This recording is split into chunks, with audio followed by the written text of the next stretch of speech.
Hello everyone and welcome to another episode of the GG Chronicles. I'm Chris. GG.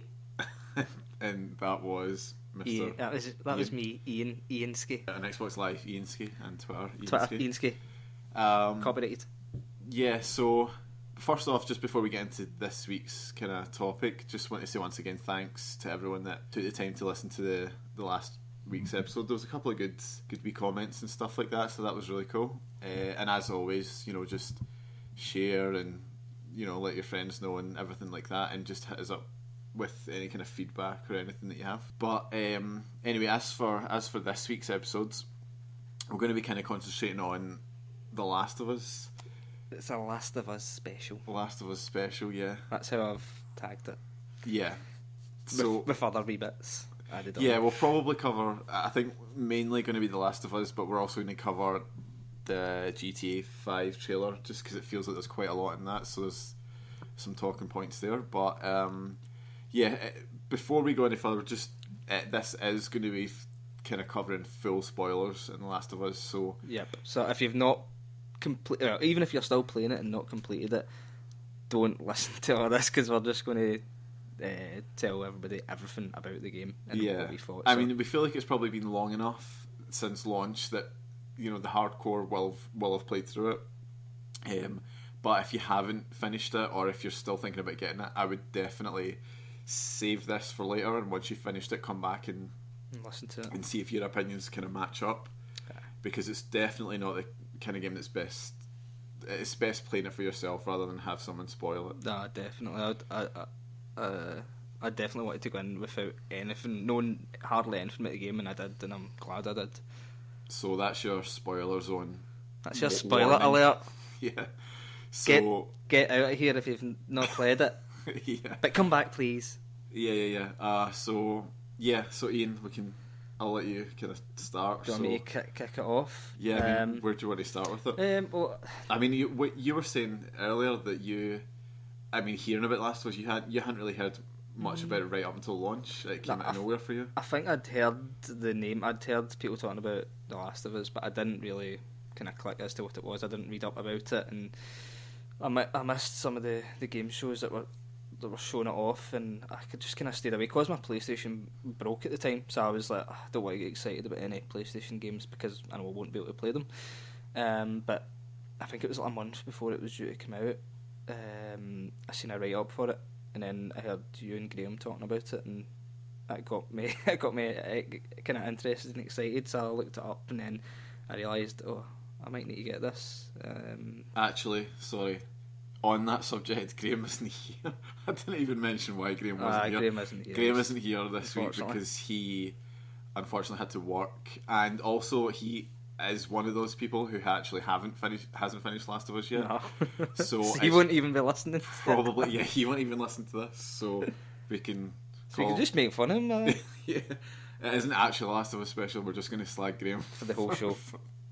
No, but so you were saying that you pretty much didn't hear. I didn't hear about it, and then I maybe a month before release I started looking up stuff about it because you and Graham had mentioned it, and then the first reviews came out and they were phenomenal and perfect. So you need to get this game, and then I went, I'll need to do something. So I actually went out and specifically bought a new PS3 just so I could get it.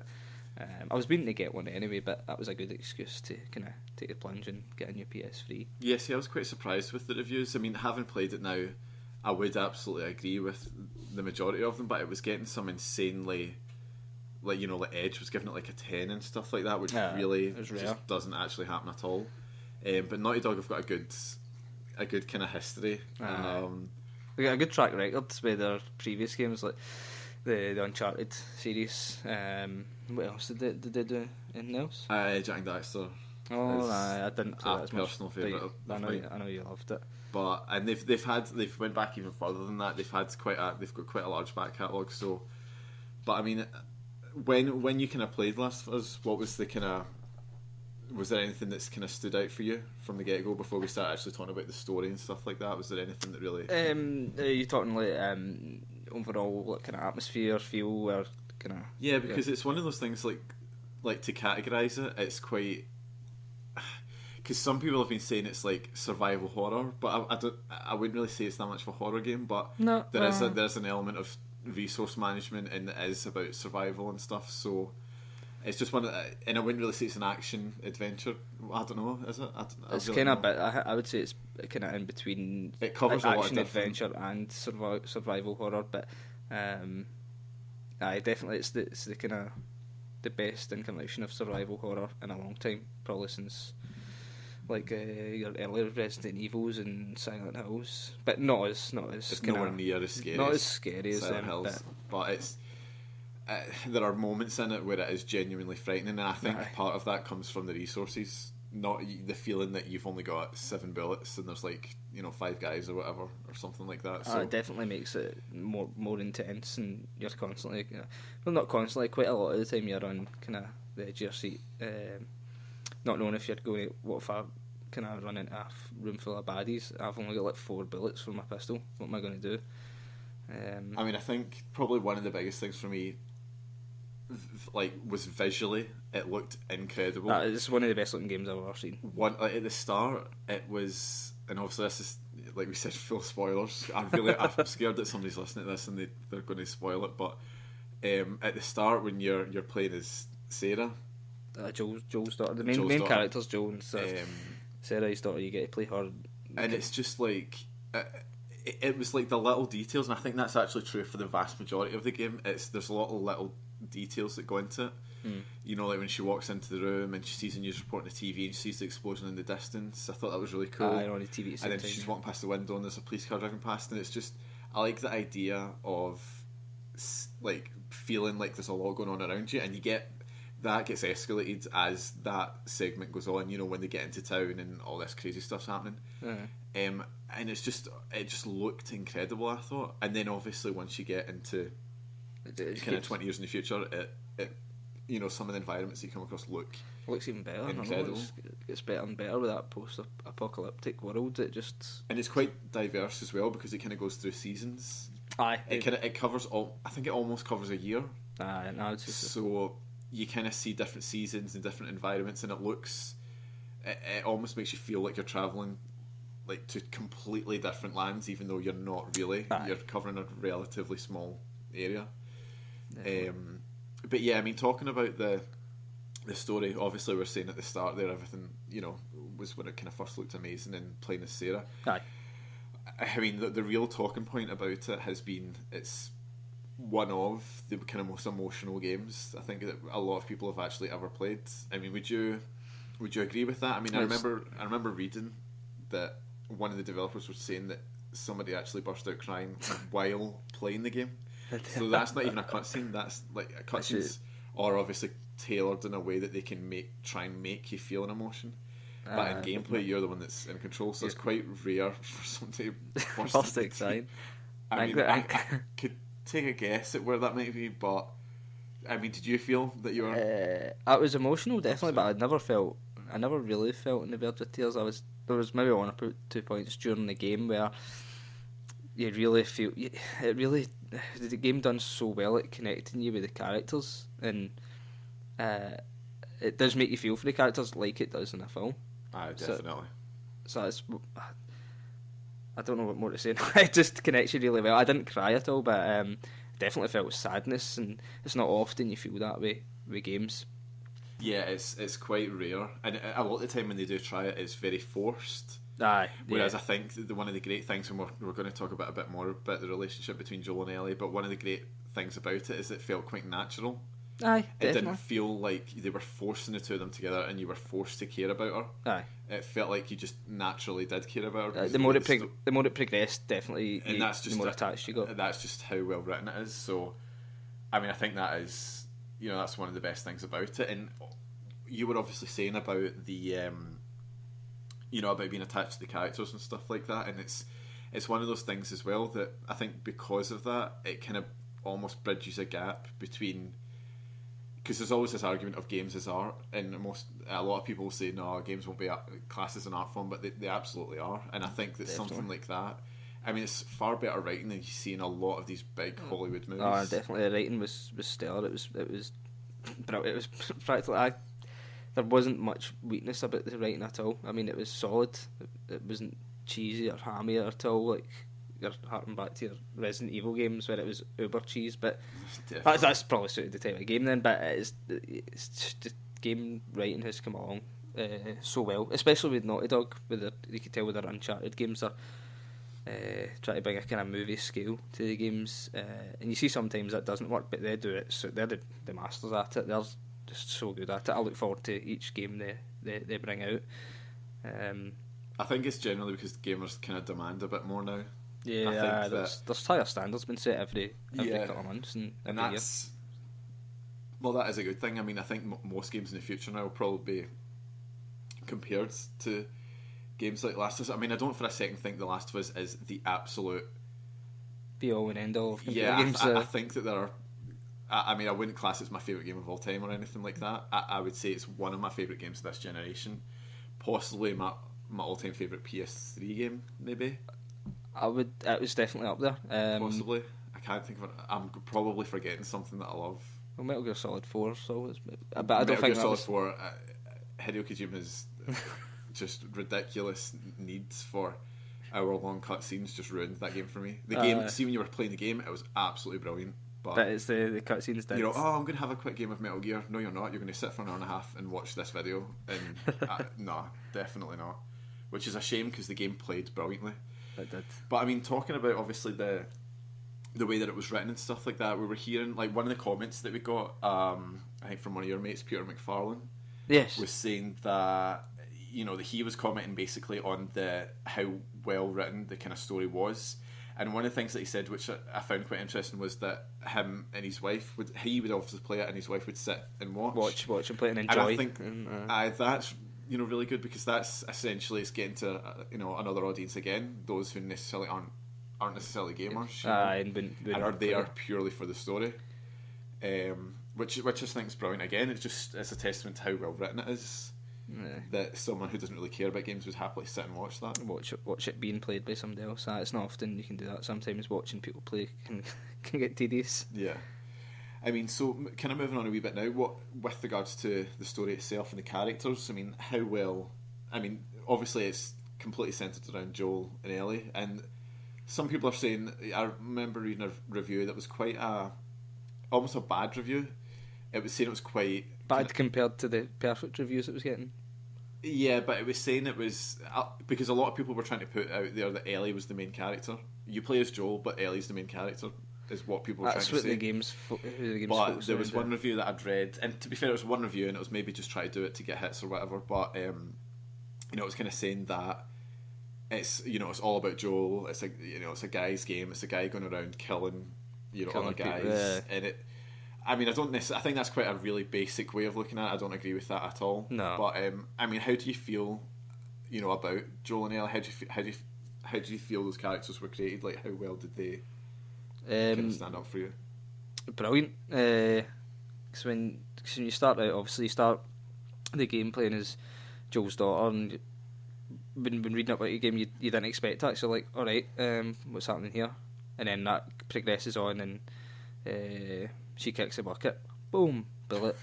D. Yeah, that was the first bit, because I'd read that it's quite an emotional start, but you weren't expecting I was that. kind of expecting that. As soon as I started playing her, I thought, okay, she's not Ellie, so she's dying. I know what you mean there. But it was done so well straight away. Like 50 minutes in, I was close to tears.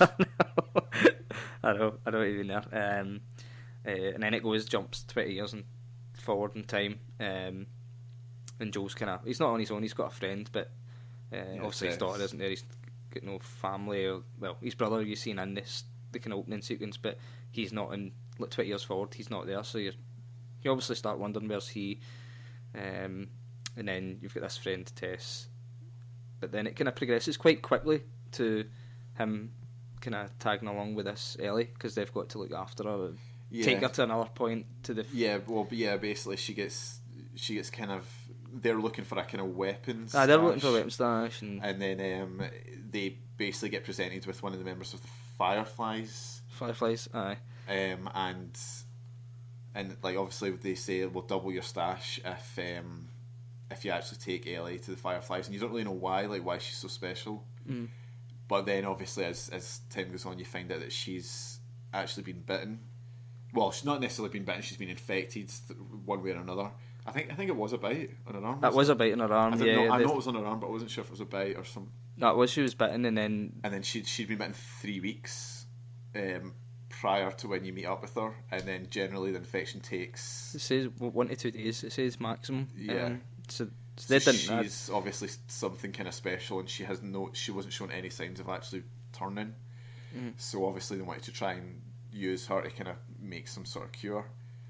And immediately I think, I mean, it's at the start it's almost as if they hate. Well, they don't hate each other, but they don't really. They clearly don't want to be. Well, I think she was kind of alright. But Joel, I think, was trying to distance himself because I think that he relationship didn't want to, he didn't want to care for them and then lose them. He lost his daughters. Tell to start for a long while during the game. He's very standoffish with her. And I liked how she didn't come across as she didn't come across as that she was really vulnerable. Like she was hard, she was strong, and but still a kid at the same time. Yeah, and it was one of the great things was that they were walking around this world and she had no grasp of anything because obviously she was born. It's 20 years. She was born during the kind of after everything had went down. Aye. So that was really cool. It was like he was teaching her, and again that kind of goes into, I suppose, the father-daughter thing. He was teaching her about the old ways before she had, before she was even born. Before everything went to pot. But the way it kind of goes on and the way it's written, they develop a bond, and again it doesn't seem forced. No, not at all. And that was one of the things that really stands out about it. It just does not seem forced at all. It just seems quite kind of natural. Really natural kind of progression of their kind of relationship towards it throughout the game and playing as Joel. It was really interesting because you wanted to see what was going to happen. It kind of kept me playing. I found it hard to put it down at nights because I was like, I want to see what's going to happen next. I want to see where these two characters are going. What's going to happen to one or both of them. And games, you get games like that, but this game was the first time in a while where I would stay up till 3 a.m. playing it when I knew I had work the next day. And normally with any other game I'd go, right, I'll pick up tomorrow, but it's like, no, just another wee bit and you get playing. And the good thing about that game was it didn't label levels now. It kind of seamlessly kind of all flowed into one, even though there was levels you could look it up, I think, in the options.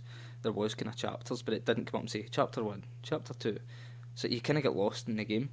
It wasn't dissected. No, it wasn't dissected, and you just got lost in the game. So I thought that was really well done. That's the first time that's going to happen in a while for me, so I was impressed with that. What did you think about the gameplay when you first started playing it, like the controls and stuff? I know that's a big deal for a lot of people, because if the gameplay's not good, then I know we talked a lot about the production work, like the graphics, the story, the writing, but the gameplay, what did you think of that kind of when you first started? I thought it played quite like Uncharted, but not as bad. It's not as bad. As good as the Uncharted games were. Uncharted doesn't play bad, but it's not. It doesn't really have. It doesn't suit tight mechanics. It doesn't suit a survival horror game. Uncharted is just a big action game, so it suits that fast-paced thing. I loved the combat. Felt good. It's as if they'd honed in on Uncharted. I could see what they were doing on Uncharted. It was good, but it wasn't quite excellent, and they really made the combat a lot better in Last of Us. I think it was really brutal at times as well. Some of the hand-to-hand combat, like obviously you create. Well, you get weapons, then you can upgrade them a wee bit to make them sort of one-hit kills and stuff like that. And I thought that they were particularly brutal in the way that you would create. Like, obviously, it never pauses. Like, if you want to go to your backpack and create something, you can still get attacked. You can still. You've got to hide and do it. You can't just. You're out in the open. Yeah, there were times that I had to run from like infected or clickers or something to try and quickly make something, and you're just praying that one of them doesn't come around the corner and just kill you. But I don't know. As far as the gameplay goes, I don't really think that there was. I don't think it does anything. Nothing new and special, but it's just it was competent. I think the way it excels is it's definitely its story. And the world that's created as well, both visually and just to go around, because I love going around, and I liked finding the wee collectibles and finding about people that had been there, previously and finding out about their just kind of story. different parts of the story picking up. Because I think that's quite... I like seeing that. I mean, that's one of the things I love about all the Bioshock games. I know you love you love those things. I love finding like those wee voxophones in Bioshock Infinite. I got all of them, and then in the same in the Bioshock 1 and 2, I was collecting all the wee audio diaries and stuff like that, because it's always cool to, especially when you're in somewhere. It maybe adds to the game for those people who are into it that much. It definitely adds that wee bit where it's that extra incentive to go around looking for these things. I mean, for me personally, even as much as I was invested into Last of Us, I don't like hunting, spending ages hunting around different parts of the map looking for wee things. Last of Us definitely did increase my enjoyment of doing that, because I did look about way more than I often would in games. Yeah. But normally I would just kind of go, oh, I can't bother. I just want to get to the kind of the nitty gritty, just the standard gameplay of the game, and just enjoy that without faffing about looking for stuff. But they did cater for people like you, who are there many. I think I'm probably the odd one out when it comes to the collectible things. Yeah. But another thing about the combat I wanted to bring up was the way they would kind of link in, because with Ellie's with you, if you're attacking somebody or you get attacked by somebody and they've got you in a hold, Ellie will come and help you. But no, it won't be that. A lot of games really fail at it, where it'll be annoying because the other character won't help you. But she would come and it would do this amazing animation where she would like jump in the guy's back and stab him in the neck, and it would all look seamless. It would look as if it was a cutscene kind of thing. If you know what I mean, it would look like she's genuinely coming. No, I know what you mean. It didn't look one tacky. of the things that actually, I mean, obviously this is generally a positive review. One thing that actually it didn't annoy me, but I was a wee bit disappointing, was see sometimes you would be in cover, and then Ellie's just jumping all over the place, and there's a guy right in front of you. I know that happened once or twice to me, and that kind of broke that boundary, the immersion sort of for me, because I felt like I was panicking, like, oh please don't let this guy walk past me, because I have no bullets and I don't have any melee weapon, and he's wanting about with a shotgun.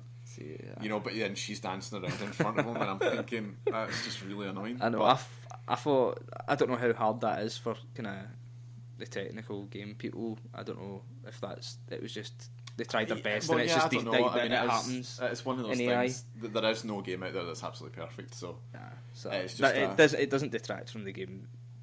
It was only a noticeable couple of times where I thought that's a wee bit annoying. Because I was the same where I walked up these stairs and I went through the corner and I heard two guys coming. I thought, fucking shit, I need to get back down these stairs. So I ran back down the stairs, but she's for some reason stayed at the top. And I was hiding down at the bottom, and she was just walking down in front of them dead slow, and they're walking down. Talking to them, I was like, right, okay, but. No, that was just a minor thing for me. It was noticeable, but it was minor. It didn't detract from the game at all. So what would you say was your kind of standout moments of the game? Like, was there one bit of the game that you thought was just incredibly amazing? There's quite a few standout bits. There's a lot of kind of story bits where you think... Even just normal story bits. I know I'd read some kind of wee negative bits about, they talk for ages and it's a wee bit boring and places, but I liked that. I don't think that at all. I thought that helped with the story. There's games that are talking for ages, which is, like I said, Metal Gear. And Metal Gear's not just talking for ages. I actually could go on about how crazy and not a good way the Metal Gear universe is, but I've kind of worried that everybody's going to hate me because everybody loves Metal Gear. But I love Metal Gear too, just to be clear. But anyway, I don't really think that it was long. I mean, I think the longest cutscene in it is actually about 6 or 7 minutes, because I was just going through options, and then there's an option where you can sit and watch cutscenes. And I think honestly the longest one was about that. I can't really remember. It was roughly about that. But I think whenever whenever there's dialogue going on, I don't think it's ever. I always paid attention because I wanted to hear it. It was either story related or it was character building, and you cared about the characters, so it wasn't ever unnecessary. I don't think. Definitely agree there. But I mean, obviously some of the standout scenes are definitely scenes with Ellie and Joel, just the two of them talking, and even very little things. I mean, one of the best things that people go on about is the giraffe. The giraffe moment when she sees a giraffe for the first time, and it's like one of the nicest things ever. She's never actually seen a giraffe before, and she obviously is just completely blown away by it. But I suppose because it's something that she would have only probably ever heard of, she wouldn't really have actually seen one. No. But one of the criticisms that we got about the game was from Stephen McAdam. Stephen McAdam, who was saying that. This is actually, this may be the worst thing about the game. The inability to, and I quote, shoot fuck out the monkeys. I actually didn't even try to shoot them. So no, I thought they were going to have that mad disease that everybody else got in the game. See, I didn't even think that. There's a missed opportunity. Crazy infected. I know. I forgot to actually mention that in the story that what's happened here is it's people have got a virus and they're turned into mental zombies. I think most people have played it. If you've played it, and but there's no point covering the basics. I know. But yeah, I didn't try to shoot the monkeys, so I don't really know why. They might, DLC maybe. A monkey horde mode or something. I don't know. But it's a totally valid point, cheers for commenting, Steve. I appreciate it, mate. That would have been definitely a missed opportunity. But, other brilliant bits when it comes totally unexpected when Joel falls through a kind of barrier and a spike goes through his stomach. Yeah, I didn't really see it coming, and it just kind of happened. And then you're kind of in shock. So you thought, "Oh fuck, is he?" You definitely had an impact, yeah. Because I thought, okay, what is going to happen? He's not going to survive this, surely. In this. And you really almost felt his pain when you were controlling that bit was out. cool. Aye. And do you know what's weird? So many games do that. So many games have done that in the past, and you just go, "All right, okay, I'm injured." But in that, you genuinely felt like you were dragging him. Aye. Uncharted did done it well. They've done it a few times in Uncharted. Dragging himself out, I know, but this was done really, really well, and it was cool how you were controlling him, but Ellie was still jumping about shooting guys that were coming, and you were trying to shoot guys as well, and it was just. That bit just worked perfectly. I think standout scene there was one bit where, and this is a gameplay thing, so it's not really a cutscene or anything, where I'm trying to remember the exact building that you were in, but you are separated from Ellie and you have to go down into a basement. Oh, shit! And it's pitch black. That bit, man. And you need to power the generator. Oh, that was horrible. And that entire bit, I was just totally silent. I was like, okay, this is it was tense. Horrible. Because you know something's going to happen, but you think, I've walked all the way. You need to kind of navigate a few kind of pathways and kind of corridors, but it's kind of got a bit of water in it, so you're kind of making that noise, and you're thinking. Right, and I think it reduces your speed a wee bit as well. Definitely. So you feel like you're kind of like held back, like you're not 100%. You need to slow down. And because of the clickers in the game, you think, oh, sorry, I'll hear them, or you hear just the normal ones groaning, and you go, not like that bit. Yeah. That was my sad attempt at a zombie. But when you get to this generator and you think, okay, we'll need to power this on, and then that's when I thought, shit, as soon as I power this on, I'm going to get fucking... that's going to get attacked here, and that's what happened. But that made me shit myself. I was like, oh no, I was trying to get my weapons out and make sure everything was reloaded that I had in my backpack. Mine's just, when I did that, it was really, really hard because a bloater, one of the bloaters, and then... a bloater didn't come from me in that one. See, that's weird that you didn't get a bloater, because I just thought that it was just... I didn't think it was... Well, I was playing it on easy. You playing it on normal? You were playing it on easy? I always play games on easy. Oh, that's a separate podcast altogether. Fucking hell, man. Well, yeah, maybe it's because I was playing it on normal person's. I like to enjoy games and chill it, and I'm not that great at games, so. But having a challenge is part of the enjoy. Forget it. Right, we'll cover that at a later date. Yeah, so having a bloater and stuff like that, I was just running, trying to create items. I died about 3 times, I think. But that was not expected, and it was genuinely scary without really trying to go for a horror vibe. It wasn't really trying to... I didn't really do anything that it was trying to make you scared. It was just you were genuinely scared because of the environment that you were in. Because I was going to mention with horror games, you normally get that horror soundtrack. I don't think it was anything. There was silence. And I'd read up previously since completing it. I'd been reading up kind of about the developers, and they on purpose stayed away from a kind of horror soundtrack. They're like, we don't want a horror soundtrack. We want something more emotional, more kind of like, as you hear in the game, like acoustic guitar, with some electric in it, and just something I think kind that of went well for that was creepy as well with for the lot, because I don't think it generally. I would never say it's a horror game or it goes for a horror vibe in any way. I wouldn't say that it is. I'd say because that even a lot of the times you're fighting just other scavengers and people who are survivors. Yeah, the majority of the time. Aye, Probably. I'd say that probably a quarter of the game is against zombies, and I'd say maybe even with the hardest kind of people are the bloaters and the clickers, but. I was genuinely surprised when I saw a bloater because I didn't even know they existed. I thought it was just clickers and like just the normal. Actually, you see them when at first in the gym. But I was seriously there was a few times in the games like that where you had to hold them off and wait to kind of get lifted to safety, and I was genuinely tense. Panicked, and there was in the bit where early on in the game where you've got to kind of go into a garage and pull the kind of shutters down. And I was still shitting myself. So I thought, shit, get those shutters down, get the shutters down, they're coming. Because you could hear them. You could hear them in the background as you were running. Yeah. Just all that noise, and it's the kind of the sounds they pulled off are brilliant because it was so horrible. And so, I mean, talking about your one of your favourite bits, where you were saying about Joel getting kind of impaled and being kind of out. Not the that game. I liked seeing him impaled, but it was just it was a cool bit to play. Being out of the game for a while, that bit was quite good. It was a good wee change up. You then obviously played as Ellie for a bit, and she was 100% dedicated to trying to help Joel and get him sort of get him kind of healthy again. I know. I thought that was cool playing as Ellie. I thought it was a cool wee change up. It was up. A really, really good bit, and they obviously had that character. What's his name? David Duchovny? No, the crazy cannibal guy. Is that his name, David? I can't remember. I think it was David. I don't know why I think that. I'm actually probably totally wrong, but played by Nolan North. Nolan North, made famous by Nathan Drake. Well, he's in pretty much every game going. But, name a game and he'll be a voice in it somewhere.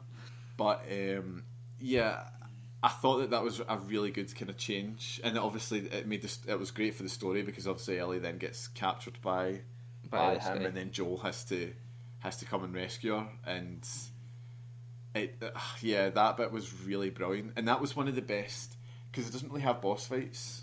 No, but then there was a kind of hint of a boss fight. Really, it was the only thing that you'd probably call a boss fight. The boss fights kind of get tired in games anyway. Boss fights are too forced. I think. I mean, it's quite an old thing to have. I like it when it's unexpected. There are some games where I like to have boss fights. I know games you kind of mean like your shoot 'em ups, your Devil May Cry's and stuff like that. Like Bayonetta and stuff like that. Yeah, I like boss fights in that. That's what the games. That's their type of games. But these type of games. But if it's a game that's kind of going for a really strong kind of story, you don't really need it. It just seems a wee bit forced. But the only thing you would perhaps call a boss fight would be the bit where Ellie's kind of hiding from him, and the kind of bar place that's on fire. Yeah, that bit was really tough. It's on fire. Because he's hunting for her, and you've got to creep about. And it's the broken glass, which was really because that's the only time that's introduced. This is that's in that area. It's not in any other part of the game. And I found that really interesting. It was really tense. A big machete. Really tense as well because you didn't know what way it was going to go. Did you get caught by him when you were playing it? No. I didn't get caught once. I get caught and he just fucking slices you, fucking hacks into you with a machete. It's fucking brutal to see. Do you see it? A young girl getting hacked by a machete. Aye, you do see it. That's horrible. Man. It was disgusting. I died once now. I got it the next time, but it was quite tough. I just took my time and got it. It was just tense. Like that whole bit was just really, really tense because there's nothing that you can do. You need to get behind him and attack him, and that just works really well. And then I loved on the flip side then playing as Joel. Because it kind of went back and forth. It went back and forth. Kind of 2 or 3 times. Him running to rescue her, and you genuinely feel like you are just running into rescue, like because this guy is a psychopath, like he's a cannibal and he's just absolutely mental. And it was brilliant. Like when they meet up and then. That's when they're pure emotionally tied together. They're going to be for the rest of their lives. They care for each other, and he's wanting to look out for her, and she looks to him like a dad figure now. I think from that point on, I think it had been growing anyway and building, but maybe from that point on, she's thinks him as a father figure. Well, that kind of then leads to the end. Essentially, that's sort of the end sequence. I thought was quite. I thought was really emotional. I was like, holy shit, I don't want her to... See when she fell, before she even gets into the hospital, see when she fell into the water, I panicked. Because it's made a big deal. She can't swim. It made a big deal of that, I know. I knew that. And then when you see her floating under the water, I was like, why is he swimming so slow? Because I was trying to move her so quick. And then, when he's trying to do CPR on her, and then the guys come up and just knock him out. I was like, okay, she dies, like what's going on? And then, I mean, the whole end sequence I thought was really well done, because it was obviously... It was literally just a fight for him to get to Ellie. It's just a kind of... You could sneak about, but you could go on guns blazing as well. I mean, I tried sneaking about at first. It was really tough. I think they made it tough, and you thought, well, I'm just going to pick up a machine gun off of these guys and just rattle it right into them. Yeah, it felt like it was like pure... super, super tough to be stealthy. Aye. But I think that was really good, because it was, you were rushing to get her, because you've been told she's going to be the only way they can get a cure is if they kill her. She can't survive. They need to take out part of her brain or something. Because the infection she's got a tumour. The infection affects the brain. So they need to take out essentially the infection and reverse engineer it into some sort of vaccine. Or something like that, because she's immune to it. I thought it must have been a really difficult choice, because would he choose to possibly save mankind, or save this young girl? Well, that's the thing. At the end of the day, if mankind's totally going to be exterminated by a virus, then one human life really doesn't mean much in the grand scale of things. That's how much she means to him now. Well, he was looking... Well, we'll get to that, because in the end, obviously, I mean, what did you do when you got into... the operating room? I was like, what are you supposed to do here? So I just went up to the doctors and smashed their heads off the wall and all that. Did you kill the two kind of... Two doctors? I smashed their heads off the wall. See, I didn't know if you had to, because I walked about and went, what are you supposed to do here? It gives you the illusion of choice, but you really don't have a choice, because you walk in with your gun drawn, you can shoot the doctor in the face. But see, if you shoot him in the face or the leg, either way he's dying. And I chose not to shoot any of them, but he still kills the doctor. Did he do it? Was it like a cutscene? No, you when you walk up to him, done it automatically. He just automatically. No, it was the same, because mine's he walked up to him. He stabs him in the neck or something, does he not? Mine's was he just got his head and just smashed it against the wall. And then the other doctor was off a kind of worktop, just fucking smashed. No, well, see, I didn't kill the other two. I just left them because I thought you had to, so I wanted to anyway. No, but we're going to kill my Ellie. I mean, it was really. I killed for her too, damn it. The way that he picked her up and he carried her out, it was. It comes back to the very, very start of the game when you're carrying Sarah throughout the town. Definitely. He's carrying her exactly the same, and he's saying the same stuff to her. He calls her baby girl, and that's the first time that he calls her that. And that's what shivers got him. That's what he called Sarah, and it was completely selfish on his part. Totally, because he chose to kill that woman who's just wanting to save mankind, save the human race, save. Yeah, what was her name again? It's like Marlene or something like that. I can't remember. Yeah, I mean, it was interesting. She was saying, Ellie would want this, and actually, given the choice, Ellie would have turned around and said, "Yeah, I want to do this. Like, I don't care if it kills me. If you're going to save everyone, this would be the greatest thing to do." But Joel just doesn't give her that choice. I know. Which is, and again, it's. And then once is they it leave, fair? Is it him being selfish? And once they leave and then they get back to Tommy's, before she goes in, she tells the tale of it's like a survivor's guilt. When she was saying that her friends have died, she's seen people die, and she feels guilty still living on when all these people are dying. And then she asks him the question, "What you said about the Fireflies?" Because he says to her, "The Fireflies have tried experiments before. None of them have worked. There is no cure," which is a complete lie. And then she asks him, "Is it true? Is what you told me true?" And he turns around and says yes, and you can tell she already knows the answer. Before she even asks him, she knows the answer. Definitely, but she just chooses to accept it. And it is a totally selfish thing on Joel's part, because at the end of the day, he's pretty much just kind of sacrificed. He sacrificed. I guess the future for humanity for the sake of just having Ellie to himself. because he wants his daughter back. And I think that he fought it for so long, but there were little things that popped up throughout the way that kind of seemed to make him drawn to Ellie in a way that he was sort of was saying. Like, obviously, and then quite late in the game, Ellie says that she took the photo and she gives it to him, and he actually accepts it. Whereas previously he just didn't even want to look at it. His brother tried to give it to him, and he just did not even want to look at it. And I found that was, that obviously built up that kind of relationship, and you could see it again without it being forced, and that's one of the best things about it, is that it just wasn't forced. Totally. So did you? I'd heard. So I was watching. See, like when E3 happened, and they had the guys for the makers of The Last of Us in, and they were asked about the ending, saying it's controversial ending. They said that people, their playtesters, had played it and said that's controversial. They think we should change it, but they stuck to their guns. A lot of people have said that they didn't.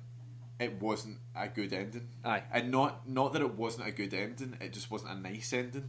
And I would completely agree with that. I would say it was a really good ending. It's a good ending, but it's bleak for. It's not necessarily a happy ending. Nah, I enjoyed the ending.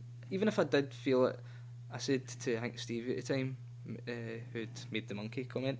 I said to him, I felt it ended a bit as much as I enjoyed it. It ended a bit abruptly for me, because I think that was partly selfish, because I was enjoying playing it so much and I didn't want it to end. And I just I don't want this to end. I'm enjoying it that much. But I've heard kind of one or two people not agreeing with the end. But it's the same with that Mass Effect 3 thing. People saying, I didn't like the end, change it. Don't even compare that. Did you play Mass Effect 3? Aye. Yeah, the Mass Effect 3 was very different. No, but still, if it's the same, like if you're going to see a film and you watch it and go, I didn't like that end. I would agree with that. I was just Mass Effect 3 is quite different. I'm not even going to get into that. Cool. But you could talk for a while about that. My problem with that was the Mass Effect 3 ending pretty much threw away all the choices that you'd made from 1 and 2 and all of 3, and then it just brought it down to 3. I think it was 3, just totally binary choices. You pick one of these, this is the ending that you get. Everything you've done previously doesn't really matter. So what was really the point? A bit like the ending of Lost then? Oh, well, I don't know. No, I won't get into that either. It's a good job here. You'd be offended by that. Sorry, but yeah, I mean, I thought The Last of Us ending I really thought it was a good ending, even though it wasn't a nice end. I thought it was a perfect end. The more that I thought about it, the more I thought it was absolutely perfect. Aye. And I would not want to change it. I would not want them to do a sequel where you play as Joel or Ellie. I think Ellie growing up, I think looking after a geriatric Joel. Well, I think wheeling him around. There was rumours going round that they were doing a sequel, but I think they have specifically said that as far as Joel and Ellie are concerned, their story's done. Done. And I think that's the perfect way to look at it, because I would hate for them to go back to Joel and Ellie. I wouldn't mind them even doing a sequel and maybe they appear in it in some capacity. Or put a nod to them, or mentioned. Yeah, somewhere. But I would not want it to be about them. Definitely not. But I mean, what would you... Obviously, they've got quite big plans for DLC. They've got a season pass and stuff like that. So what would you... I got the season pass with it. What would you kind of want to see for story? Obviously, they're going to do... Are they doing story DLC? Yeah. Oh, I don't know. What could they do? I don't even know what they could do. I mean, I think it would be... I would probably want them. Again, I wouldn't want it to be anything to do with Joel and Ellie. Add in a wee kind of side story. I think they to could one of the characters. probably do. I keep forgetting it. Is it Marlene?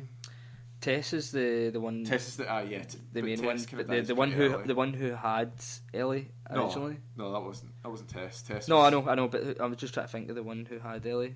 I keep thinking it's Marlene. It's not even going to be. It's going to be something else. It's going to be something like Fiona or something. yeah, it's not even close. But no, it is Marlene. That is Marlene. Aye, definitely. I would like because obviously she kind of passes off Ellie. It would be interesting to see the story of Marlene with Ellie, and then maybe leading up to Ellie's attack, or something like that, or covering the two brothers that you meet kind of halfway through the game. That both end up dying. The wee boy gets infected. Oh, that's right. And then the other guy just commits suicide, which I thought was a pretty brutal scene. It was brutal, actually. Maybe cover their story because it's a wee bit different again. They could do a few things. So there's quite a lot of characters, like Tommy. They could cover Tommy, like what happened to him. What happened to him when they left him in that pub? I think it was a pub at the very, very start of the game. Well, he's holding the door. No, because he comes back. Remember, when Derek gets shot, he runs up and shoots the soldier.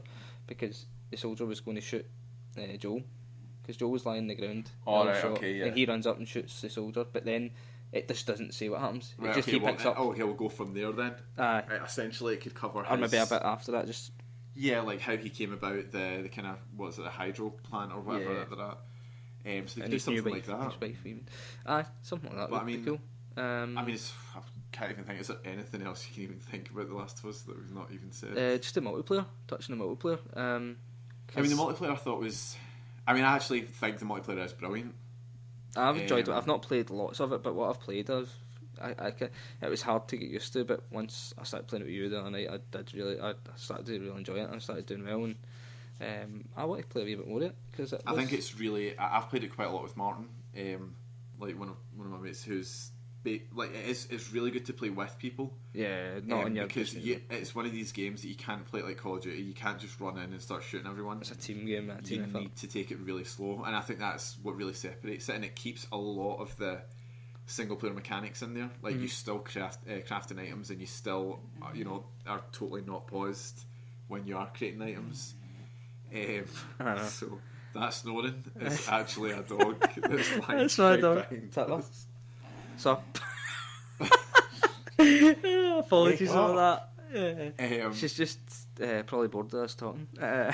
So yeah, basically the multiplayer, I think a lot of people would bypass it because multiplayer a lot of the time is kind of tacked on. It's added on because it needs to be in pretty much every game. But no, I thought they've done a good job of it. I would genuinely urge everyone to give it a shot because I think it's really, really good. I would just kind of Stevie, because I know he's got it, and Colin as well, Colin Hodgson, because I would get all four of us to go and play it. Cause I think you would really enjoy it. But yeah, I'd recommend everyone like just play it if they manage to get their hands on it, because it is. It's different from almost all multiplayer games that are out on consoles just now. I think definitely it doesn't do too much different, but it feels different enough. At first, I thought it was kind of like, remember the recent Tomb Raider's multiplayer, which it wasn't up to much at all. Was pretty bad. I thought it was like that, but the more I've played it, I've realised it is actually really good. I've thoroughly enjoyed playing it. It's the multiplayer game that I'm playing the most right now. Cool. So that's pretty much. There was one thing I noticed when I was reading up about the game as well, that after Naughty Dog finished working on Uncharted 2, and that was just released, then I think they'd already decided they were making an Uncharted 3, so the team split in half. Half the team went to make Last of Us, and half of them stayed and made Uncharted 3, and I think that shows in Uncharted 3 compared to 2. What do you think 3 is better? No, what I would say worse. Not as good. That's why I'm saying the half of the team that left to make Last of Us were probably the. I'm not saying that. 3 what? Yeah. I still think 3 was brilliant, but just 2 was brilliant. I think 3 was alright. I don't even know if I were to put 3 better than 1. I probably would actually, but slightly better. But 2 for me was the best. That's why I think there was an Easter egg for Last of Us in Uncharted 3. Was it? I remember reading about it ages and ages and ages ago, and it was about, I think there's a newspaper clipping in it, and it's about this spore or this plant or something that infects, because Last of Us was based on an actual documentary about this plant that actually infects the mind of. It was on BBC, wasn't it? That infects the minds of bugs and stuff like that, and then they start, I don't know, eating each other and being like zombies, zombie ants. Yeah, something like that. But there was a newspaper clipping about it in Uncharted 3. That's cool. I didn't know that. But yeah. So yeah, I think that's pretty much everything on The Last of Us. That's the last of The Last of Us. I think there's probably a lot that we haven't covered, but there's so much to talk about. But I would really like to hear what people think about what we said, or if there's anything that we missed. Because as much as we might be done talking about it in this, we'll still be more than happy to give our comments on it on Facebook, and Twitter and stuff. Because even if you disagree with what some of you said, just come and let us know what you thought, and maybe put a different spin on it, and so we can look at it as well. And I like to engage with other people and see how you enjoy your games. In terms of other news this week, I don't think there's been an awful lot. I mean, I think the biggest news for me... I think there wasn't an awful lot because of the other bit of news we're going to speak about. There wasn't. We can't really bring in now. I mean, there was a few things, but we're not really going to get into a lot of it just now. Biggest news for us, I guess, is the GTA 5 trailer. Yeah, the gameplay trailer, sorry. There's already been a couple of trailers, but... this is the first proper in-game gameplay footage. Yeah, because, I mean, it's really weird. I was thinking about this today, like, I haven't... When I saw the Grand Theft Auto 5 was announced, I was guaranteed to be getting it. But I was guaranteed to be getting it because I've got all the others, and I just come to expect a great, high-quality game, especially from Rockstar North. Mm-hmm. But... it wasn't until I saw that trailer that I was actually genuinely excited about getting it. Definitely. I was just accepting the fact that I was going to buy it. But then when I saw that trailer, they're really good at their trailers, I think. Rockstar. I mean, this trailer in particular, I know it's quite a few things in it, and it just seems that the game is going to be jam-packed. I mean, that thing they're talking about where you're going to have an 8 gig install and it's going to come in 2 discs doesn't really surprise me after seeing the content that's going to be in it. And that's probably not even... you've probably only seen a fraction of what's in the game. Flashes of things, yeah, definitely. I mean... what did you take from the trailer? What was your kind of highlights from the trailer? I think that the tone of it seems quite different. It seems to be not... like, GTA 4 for a lot of people seemed a bit too serious and a bit too dark. Well, it was tedious borderline for me. boring for certain people. Definitely. And I think that they've changed it. It almost seems to be going for a slightly... It looks funny. more kind of but not Spice City kind of San Andreas style rather than, because they went more serious before. I think it was still the thing about that, I think, is the fact that they've got those 3 characters who they can range freedom. Gives them the freedom to have totally different characters rather than just sticking to one and having to. And the 3 characters seem really cool. I mean, and know where I think they've taken that from as well when they released the DLC for 4. And that was really popular. The Ballad of Gay Tony and Lost in I thought they were great. I enjoyed playing them. Gay Tony was brilliant. I thought Lost in Damned was really, really good as well. But Gay Tony was just crazier. That's because you've got to play different characters, kind of with different motives and different. Fresh, yeah. But I think that's what will be good about this, where you can switch between. Well, the idea, characters. that was interesting because it shows that the heist where. You know, you've got, I think it's Michael that's going in through crashing in through the window, and then you've got Franklin who's sniping. And you can actually switch. And you know, one of the things I was reading where you can literally switch, you know, to be the sniper if you want, or if you want to do that, you can just jump in through the window. And I think that's quite. It'll be interesting to see how it plays up and how free that is. Like, I don't know if you can change all the time. If you can't just go flick, because I think there was a bit, and I'd need to watch it again, but I'm sure there was a bit where it was locked out of changing. Was it? In the trailer, I might have greyed out maybe or something like that. Yeah, I might have kind of I'm sure that I don't think they could do it all the time. You can't just... I know, I think there's going to be bits where they're going to have to show you something, like you need to see this because it's part of the story sort of thing. But I mean, I think that the switching about the characters seems really, really cool. I mean, lots of little things that were in there. It's great they've brought planes back because that was something that was taken out 4. That looks really cool, actually. Just that, and there's cool about like the planes. And there's jets, and then one of the pre-order DLC things is you get a blimp. Blimp as well. So flying around a blimp, pretty slow. But plus a big new one for Grand Theft Auto underwater for the first time, isn't it? Yeah. Well, you could. Or could you go proper underwater? I think you could swim. You could swim, but you couldn't go under the water. But this time, it's like you can explore underwater, diving, which I thought looked really, really good. I mean, and that looks like it could potentially be not just necessarily a mini game, but just something else that you can do. It's part of just like a random mission. I mean, talking about different things that you could. There were so many. There was like the hunting, so you can go out and hunt animals and stuff like that, which I thought was really weird. And it looks so detailed because in the bottom you can see like a wind indicator. So it seems that all these little things that they're adding aren't just added for the sake of it. They're fully fledged kind of sort of actual games within the game. The golf and the tennis is as well. I know you didn't see much of it, but even the short wee clip you seen of each, it looked impressive. There's quite a lot there. Like if you see the HUD and stuff like that, it looks like they're putting a lot into it. I hope it's not like the kind of bowling and the darts game. It was cool wee things if you wanted to play, but you'd go in and do it once, you wouldn't go back and I could see people playing that to play that. I just Like, go I in can and play. see a Tiger Woods fan going, I'm going to get Grand Theft Auto because I can play golf. I can go and fucking shoot a hooker and then go and have a game of golf. And then go play golf. Yeah. All in the one game. Yeah, and so there was golf and the tennis. I think there was like you can bicycle like races or something like that. Like Yeah, kind of dirt biking bike or whatever. racing and I think that seems and even see when they're doing the bank heist as well. Like you can choose what way you want to do the bank heist. You can put smoke grenades, like lethal smoke grenades, in events, you can or gas you can just them and stuff like or that. you can yeah. just bust in the front door and. I actually really like because I think they're playing to their strengths there because one of the best things about Grand Theft Auto games is the heist missions. This game seems to be centred around a series of heists. Because you notice the truck one as well when they're taking out a truck. There's quite because they've said that there's quite a few heists in it. It's all about kind of doing a heist. Because it's them wanting to make it's them trying to make money into it.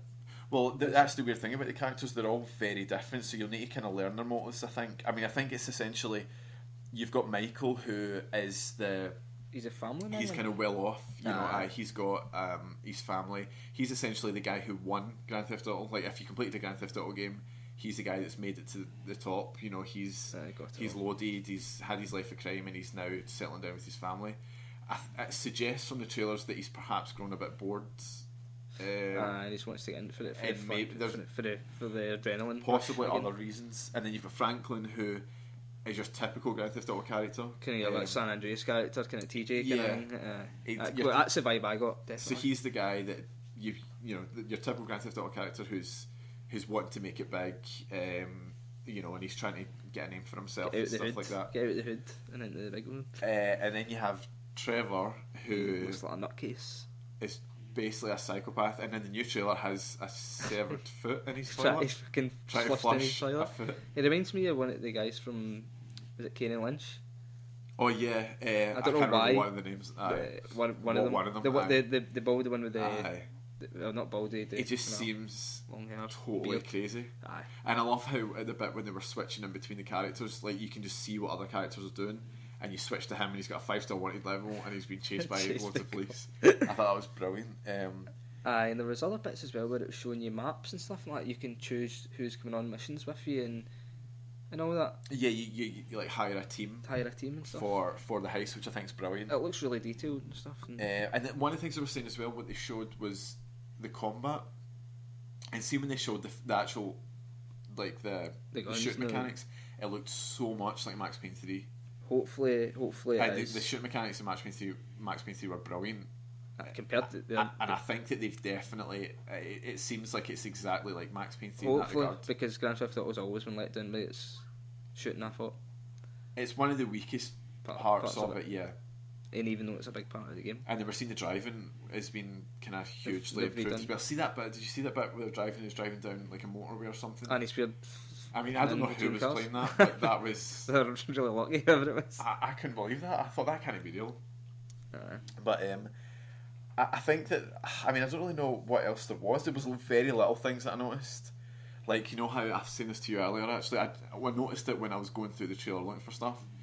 And this is such a stupid thing, but when you're hovering over something with a mouse, you get the wee finger icon for clicking on it. But now in GTA, just to be typically offensive, when you go to click on something, instead of it being the wee index finger pointing, you get your middle finger pointing to click on something. I just thought it was a really stupid touch, but it's just typically GTA. And he's done a wee nod to Scottish Scottish. With the Bossack website.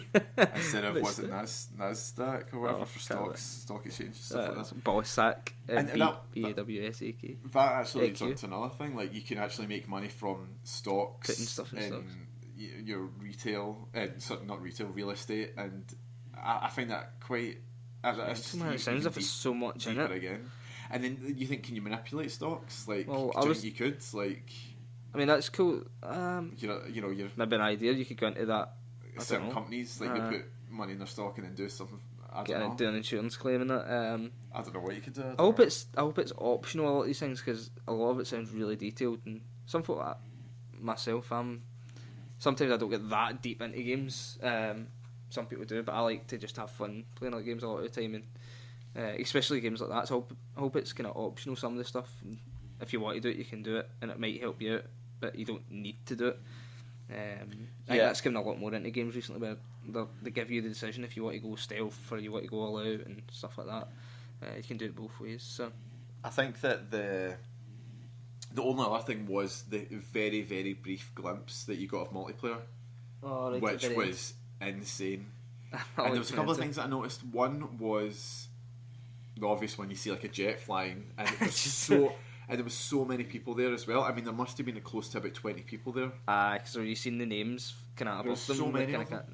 And then also the fact that the character that you were seeing seems to be standing inside a building, as if it was an apartment or something. But your home kind of thing, like, you know, you got your safe house. How would that work though? Like if you're in a game and you're seeing all these other players kind of jumping about, it was. I don't know, man. It just seems a bit strange.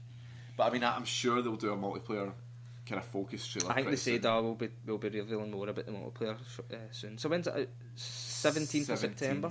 Of September, I think it is, yeah. Not long. So my dad's seen the trailer, and he's not been big on Grand Theft Auto. He's played a few of them, but he's not been big. But he's seen the trailer and he emailed me in work as soon as he seen it, saying, I need to get this game. Definitely pre-ordering after he's watched that. I mean, I just don't. I think it looks incredible. I think it could be absolutely brilliant. A good way to bow out of that gen. Well, move. You had a couple of great games to end this generation. If you're talking about Bioshock, Last of Us, GTA, among others. So, yeah, I mean, I think that there's probably more you can talk about with that trailer, but I think, I mean, how we've been talking an hour and 3 minutes or something. So we're probably better wrapping it up now. But I think you should let us know, are you excited for Grand Theft Auto? If you're excited, what parts of it are you excited for? Is it the same as us? Let us know, and let us know what you're looking forward to in playing it, and as always, give us feedback and what you thought of this episode, and again, if you agreed or disagreed with us, just get kind of a wee chat going on Facebook. Yeah, definitely. And give us. Obviously, we should hopefully be doing another episode next week. And we would really like to hear if there's anything at all that you want our opinion on, or anything that you want us to, any topic at all you want us to cover. We'll be more than happy to take suggestions. It doesn't even need to be about games or movies and stuff. Yeah, even something music or whatever. Just anything, just random and shit. And we'll talk shit. Yeah, we'll happily look into it. So yeah, but keep the comments coming in, because it's really nice to hear anything about any It's really feedback. Nice to hear anything other than this fucking snoring this dog is doing right now. Yeah. She is out for the count, so apologies about that, people. I'll make sure there's no snoring dog next time. And we'll be back next week with Graham. With Graham in tow. Graham will be back to talk about what we've seen in the cinemas, Pacific Rim, kind of World War Z, those types of things. Yeah. We've seen quite a few films lately, so we'll have some news for you next week. Right, that's us for this week. All that's left to say is GG.